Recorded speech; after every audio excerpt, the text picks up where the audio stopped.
কৈলাসহর কুমারঘাট জাতীয় সড়ক নির্মাণের ফলে একাংশে হিতে বিপরীত। জল নিষ্কাশনের ড্রেন না থাকায় সমূহ সমস্যায় কৃষক সহ এলাকাবাসী। পাকা ড্রেন নির্মাণের দাবিতে জাতীয় সড়ক অবরোধ স্থানীয় বাসিন্দাদের।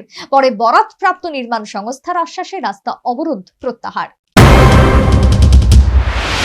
যোগাযোগ ব্যবস্থার উন্নয়নের স্বার্থে সরকার রাস্তা নির্মাণ করলেও জল নিষ্কাশী ব্যবস্থা উন্নত না থাকায় গৌরনগর এলাকায় কৈলাসহর কুমারঘাটের 208-এর জাতীয় সড়কের উপর পথ অবরোধ করে বিক্ষোভ প্রদর্শন করেন স্থানীয় জনসাধারণ।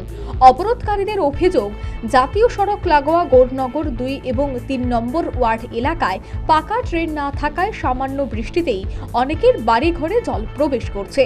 এছাড়াও এলাকার কৃষি জমি সহ একটি রাস্তার বেহাল অবস্থায় পতিত হয়েছে।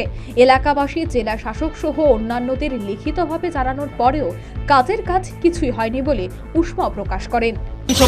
তারপরে ত্রিপুরা রাজ্যের সরকার মুখ্যমন্ত্রী থেকে সকল আধিকর্তা সবাই জানে এই রোডের এবং এই ড্রেনের সমস্যা।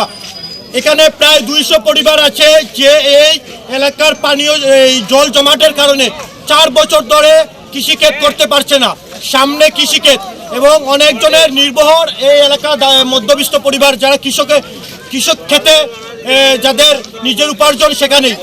সেই নিরিখে আমাদের আজকের দাবি শেষ বাধ্য হয়ে আজকে আমরা গৌরনগর এলাকাবাসী আমরা রাস্তায় নামতে। অবরোধকারীদের দাবি, বিষয়টি চণ্ডীপুর বিধানসভা কেন্দ্রের বিধায়ক তথা রাজ্য সরকারের মন্ত্রী টিঙ্কু রায় ও কৈলাসহর বিধানসভা কেন্দ্রের বিধায়ক বীরজিৎ সিনহাকে লিখিতভাবে জানানো হয়েছে, কিন্তু কাজের কাজ কখনোই হয়নি বলে অভিযোগ।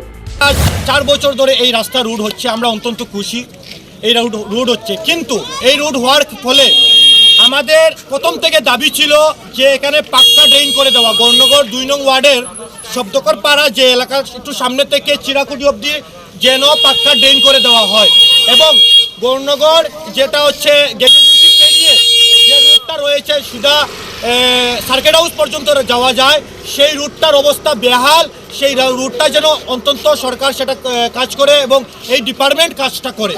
এই দাবি নিয়ে 4 বছরে আমরা 50 খানার উপরে চিঠি ডিএম অফিস, ডিএম স্যারের কাছে, এরপরে আমাদের বিডিও মহাশয়ের কাছে, এসডিএম স্যারের কাছে সহ প্রশাসনের যারা আছে সবার কাছে পাঠিয়েছি। এবং আমি নিজে ত্রিপুরা বিধানসভার মাননীয় বিধায়ক টিঙ্কু রায়, আমাদের মন্ত্রী এবং বীরজিৎ সিনহার কাছে চিঠি। এদিন কৈলাসহর কুমারঘাটের 208-এর জাতীয় সড়ক অবরোধের ফলে জাতীয় সড়কের দুপাশে তীব্র যানজটের সৃষ্টি হয়। ঝুঁকি পোহাতে হয় যাত্রী সাধারণকে। ঘটনার খবর পেয়ে ঘটনাস্থলে ছুটে আসে বিশালগড় পুলিশ এবং টিএসআর বাহিনী। পরে ঘটনাস্থলে ছুটে আসেন কৈলাসহর মহকুমা শাসক প্রদীপ সরকার এবং অতিরিক্ত মহকুমা শাসক নবকুমার জমাতিয়া এবং অবরোধকারীদের সাথে আলোচনা সাপেক্ষে অবরোধ তুলে নেওয়ার আহ্বান জানান। শেষে জেলা শাসকের নির্দেশে অবরোধস্থলে আসে বরাতপ্রাপ্ত নির্মাণকারী সংস্থার কর্তারা এবং তাদের আশ্বাসে অবরোধ প্রত্যাহার হয়। Bureau report, news vanguard.